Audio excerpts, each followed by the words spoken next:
kalau mau usaha jalanin aja dulu, jangan terlalu banyak mikir. Kalau peluangnya pasti terbuka, karena produk kita ini kan dikonsumsi orang. Satu hari itu sekitar 300 kilo lah. Iya, satu kolam. Kita bisa lihat bloknya di sini, nanti akan ngendap di sini dia. Jadi standarnya ini harus 30 mili bloknya. Kurang nggak masalah, kalau masih di atas 20, lebih akan ada masalah. Karena kita jualan ikan nih harus punya kesinambungan. Nggak boleh kita jual ikan hari ini ada, besok nggak ada ikan. Nggak boleh itu harus ada terus. Jadi jalan keluarnya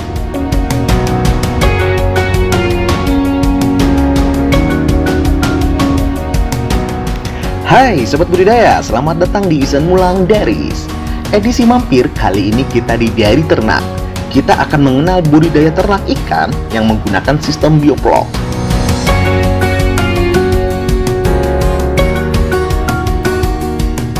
Bagi yang belum tahu sistem budidaya bioflok, dikutip dari litbang.pertanian.go.id, sistem bioflok adalah salah satu teknologi budidaya ikan, yakni suatu teknik budidaya melalui rekayasa lingkungan yang mengandalkan pasokan oksigen dan pemanfaat mikroorganisme yang secara langsung dapat meningkatkan nilai kecernaan pakan. Dan ternyata nih Sobat Budidaya, permintaan untuk di pasar di daerah Jabodetabek sendiri itu sangat besar, karena permintaan ikan itu lebih besar daripada persediaan ikan, yang dimana ini adalah peluang baik untuk para Sobat Budidaya dan dapat dilakukan di skala rumahan yang ramah lingkungan. Dan kita akan mencoba mengenal pembudidaya ikan ini. Sebelumnya, like dan subscribe dulu ya Sobat Budidaya. Yuk kita mengintip dan mengenal berbudidaya ikan dengan cara sistem bioflok. Let's check it out.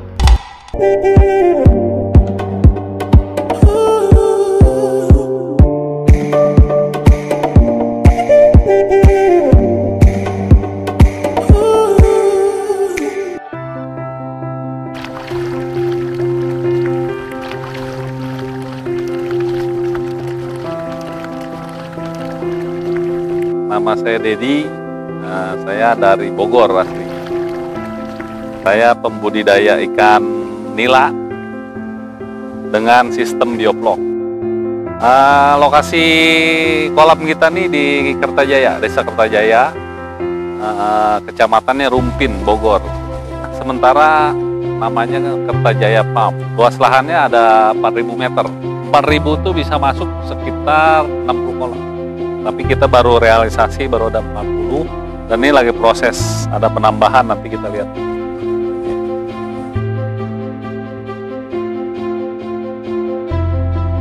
Jenis ikannya nila hitam dan merah. Ya, jenisnya black prima sama red prima. Ini red prima.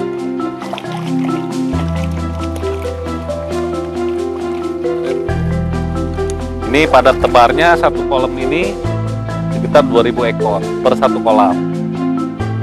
Bioflok ini kelebihannya ikan kita nih nggak bau lumpur, satu. Kedua, kita bisa padat tebar tinggi. Dengan volume kolam ini kan sekitar 20 kubik, kita bisa masuk ikan itu 2.000 ekor.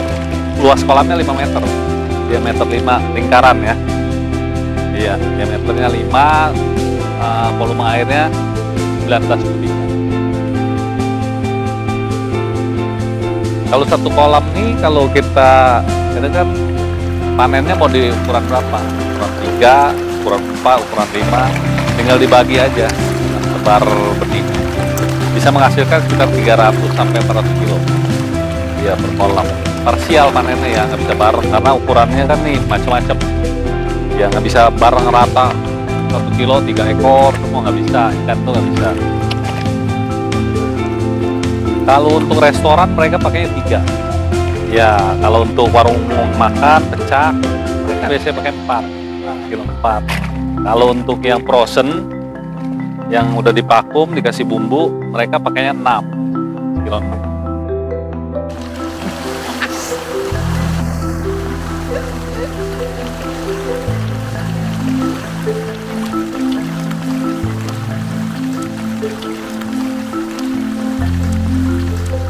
Harga per kilo kalau untuk retail atau ecer kita 35.000. Iya, yang hitamnya 30.000. Tapi kalau untuk partai kita masih bisa nego.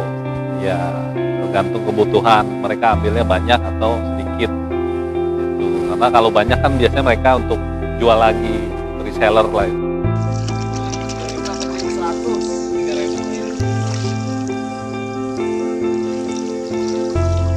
Kalau awal mulanya saya pertama hobi. Ya, dari kecil saya seneng sama ikan. Iya, jadi kalau hobi itu kita kerja tuh selalu menyenangkan gitu. Walaupun kendala di lapangannya banyak, tapi menyenangkan lah. Karena kita menyukai bidang ini.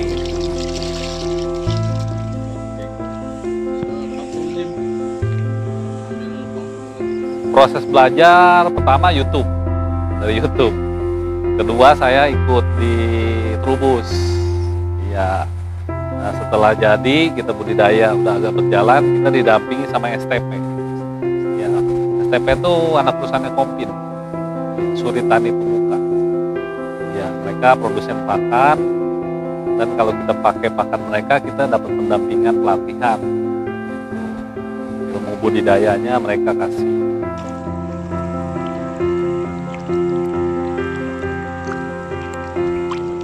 Satu siklus itu kita butuh 4 bulan. Trial and error kalau untuk pemula satu siklus. Kalau satu siklus sudah berhasil sampai panen, itu sudah dianggap bisa. Nanti pasti ada lah trial and errornya di pas proses satu siklus. Ya.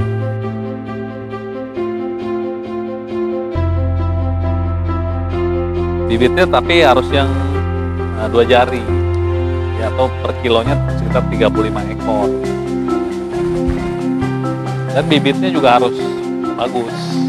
Ya, harus yang punya inilah sertifikat atau benar-benar valid gitu. Nggak boleh sembarangan.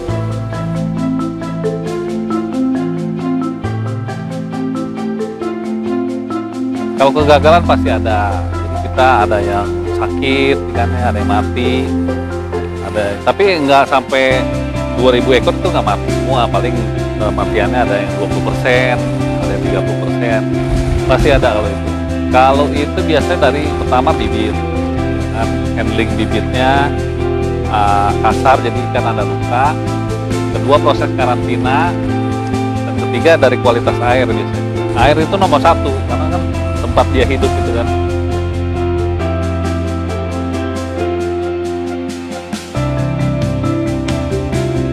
Dari pembangunan awal itu udah hampir 10 bulan.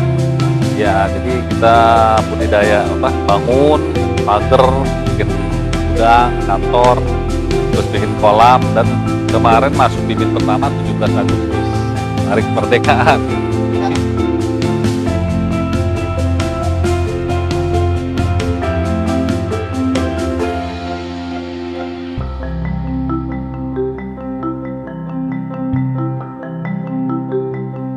Kalau pakan itu kita sebenarnya tinggal hitung itu FCR dia itu rata-rata 1,2 sampai 1,4. Iya, jadi dari 1,4 kilo pakan itu menghasilkan 1 kilo daging.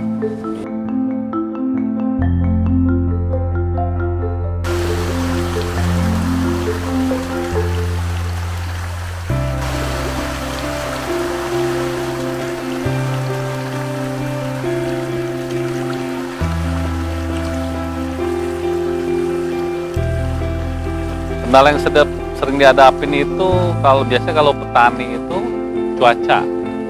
Ya, cuaca karena kita kan terbuka kalau ini outdoor. Biasanya kalau curah hujan tinggi itu, tapi kita bisa antisipasi. Biasanya pH air turun. Terus karena di sini kan ada bakteri. Jadi karena sering hujan, airnya kan pasti keluar. Nah, bakterinya pun ikut keluar. Bakteri baik. Lactobacillus, ada Bacillus NP, macam-macam lah kalau itu. Belum hafal kalau itu. Jadi kita beli udah di kemasan. Nah, tinggal pakai aja ya.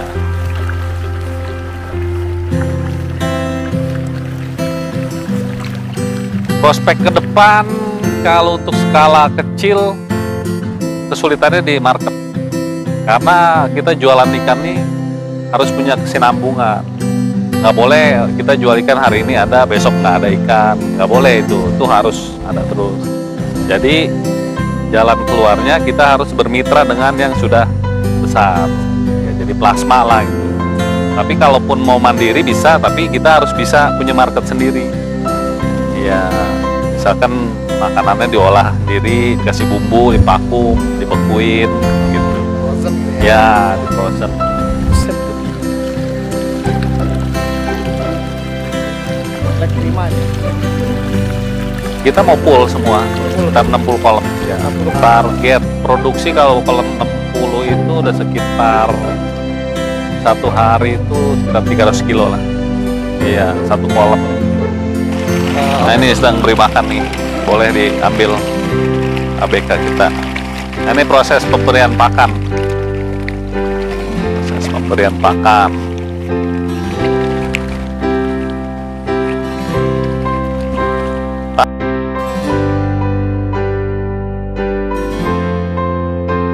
Nah ini udah siap konsumsi.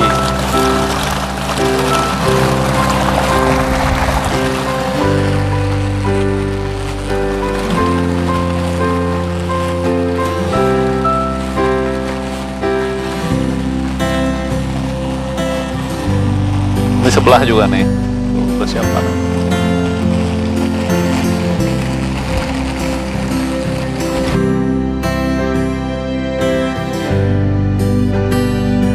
Oh, karena dia kan matahari masuk. Ini kan hijau, ini kan ada alga. Ada alga, ada fitoplankton, ada bakteri. Pokoknya banyak bakteri lah di dalam sini. Tapi bakteri baik. Bukan bikin sehat ikan, jadi dia menjaga kualitas air kita tuh tetap bagus. Ini kalau kita cium nih nggak bau, air ini nggak berbau, nggak berbau, cium aja nggak berbau di airnya. Tipsnya kalau mau usaha jalanin aja dulu, jangan terlalu banyak mikir. Kalau peluangnya pasti terbuka karena produk kita ini kan dikonsumsi orang. Jadi pemasarannya pun tinggal kreativitas kita aja kembangin. Karena warung-warung restoran itu juga banyak yang udah pakai ikan.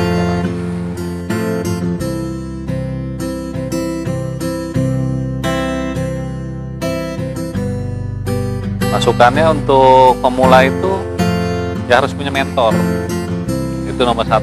Jadi minimal harus punya buku panduan, buku pedoman, supaya nggak tersesat. Karena kalau udah ada pedomannya, udah ada yang mentorin, itu akan lebih gampang jalannya. Gitu.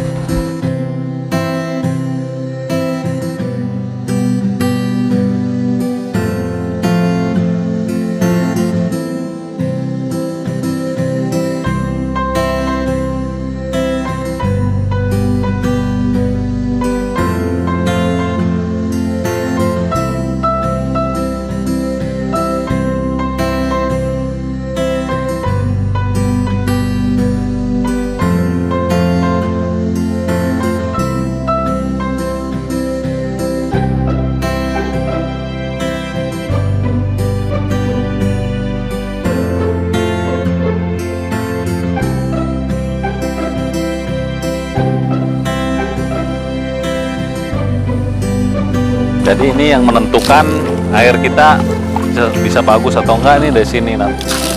Ini harus didiamkan dulu.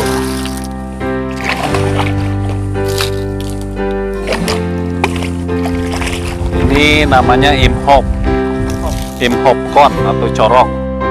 Dia nanti kita bisa lihat ploknya di sini, nanti akan ngendap di sini dia. Jadi standarnya ini harus 30 mili ploknya.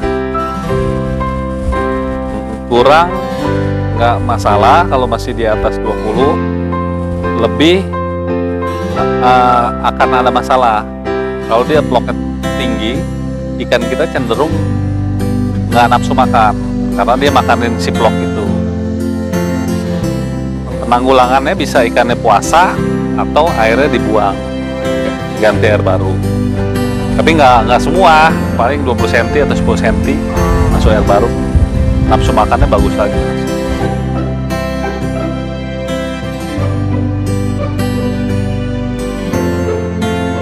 Ini juga harus rutin nanti diberi tambahan, bukan probiotik dan molase sumber karbon. Tujuannya untuk supaya bakteri tetap banyak. Karena feses ikan itu kan harus diurai supaya nggak jadi racun. Sekarang makan ikan sehari 5 kilo, dalam sebulan ini udah berapa? 150 kilo. Kalau nggak ada bantuan dari bakteri, ini air pasti akan bau sekali. Ya, amonia tinggi, ikannya mati. Tidak pernah ganti. Sampai panen nggak pernah ganti. Airnya nggak pernah ganti. Makanya budidaya ini paling cocok untuk lahan yang sulit air. Karena ini rekayasa kita. Nah, jadi merawat air kita supaya tetap bagus. Tujuannya itu sebenarnya.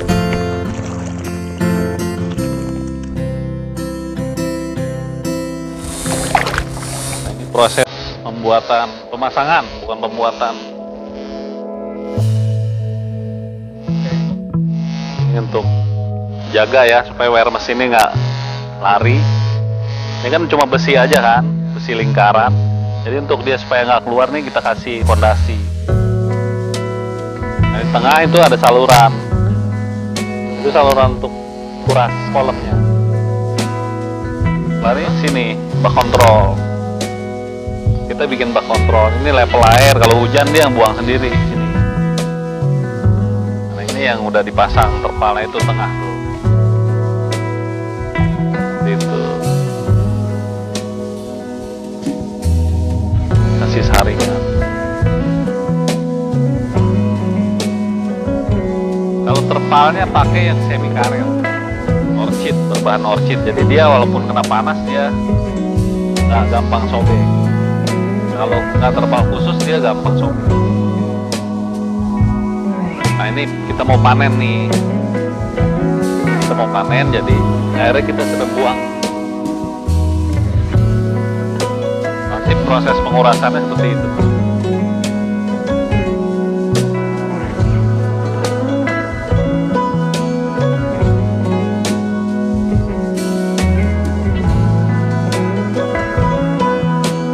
Oh ini bibit, lele bibit.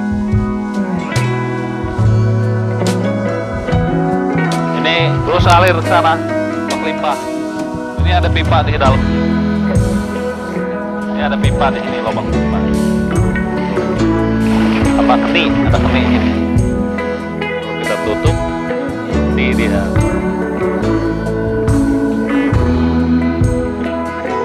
Ini mau diambil ikannya nanti untuk ke plasma, ke petani tapi konvensional kalau di mitra kita.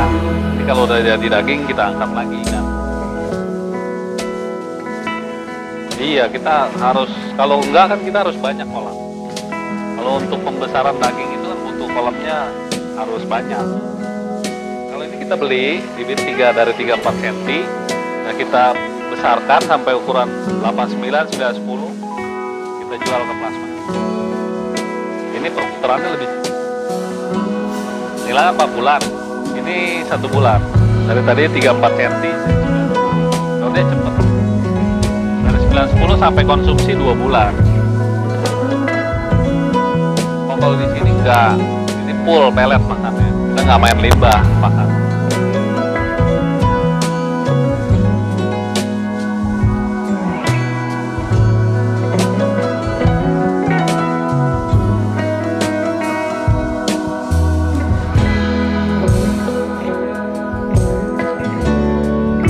Kalau nila itu nggak banyak makan, dia paling 1 hari itu 6 kilo. Ya untuk yang sudah memanen.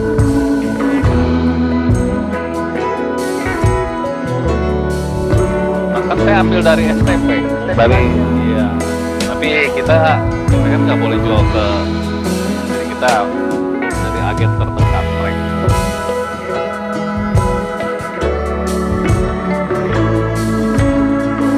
Kolam ini 2,6 juta. Kalau skala rumahan kita nggak bisa pakai kas. Darahnya kan rumahan.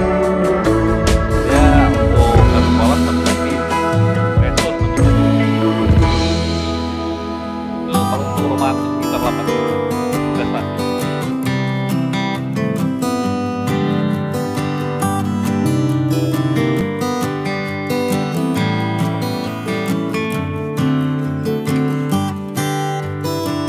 Dari dalam situ keluar ke sini pipanya nih. Oh. Iya. Nah, ini terus ke sini, masuk ke tabung sini. Masuk ke tabung sini terus. Nah, itu. Sekeliling kolam itu kita kasih pipa untuk aerasi. Jadi ini isinya angin. Angin. Nah, ini kolam limbahnya. Jadi dari air sana itu semua di sini tampung.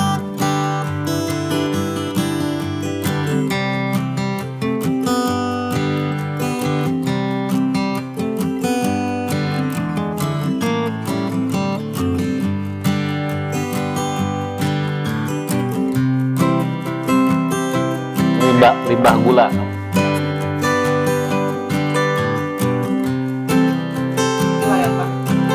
Iya, di mix nanti sama probiotik. Booster, coenzim. Banyak, kalau ini banyak untuk konten. Jadi ini di mix sama ini, masukin ke kolam. Ini obat-obatannya kalau ikan kita sakit apa. Dari buat badannya, borok, sang merah, banyak lah. Kelihatan kalau dia kalau ikan sakit tuh ngambang, nggak lincah, kelihatan.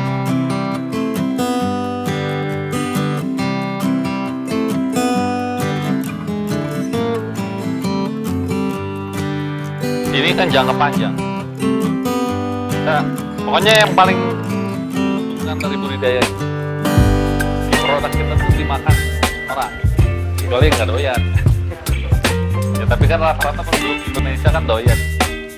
Dan marketnya, kecuali daerah pesisir kan, mereka kan lebih ke ikan laut, ikan tawar, cenderung kurang masuk kalau daerah. Sekarang lebih banyak perumahan, warung-warung pecah, banyak sekali. Baby, you give me ice and fire. You're giving me wind and rain. You're some kind of butterfly. Baby, you give me midnight. You whip up my appetite. Bagaimana Sobat Budidaya? Apakah sedikit tertarik untuk berbudidaya ikan? Haha, tetap semangat Sobat Budidaya muda dan pantang menyerah. Ya, sekian edisi Mampir dari Pernah kali ini. Tetap nantikan edisi Mampir yang lainnya hanya di Cemulang Daily. Like, share, dan subscribe. Salam budidaya, untuk hijaunya bumi kita. Salam budidaya, jauhnya bumi.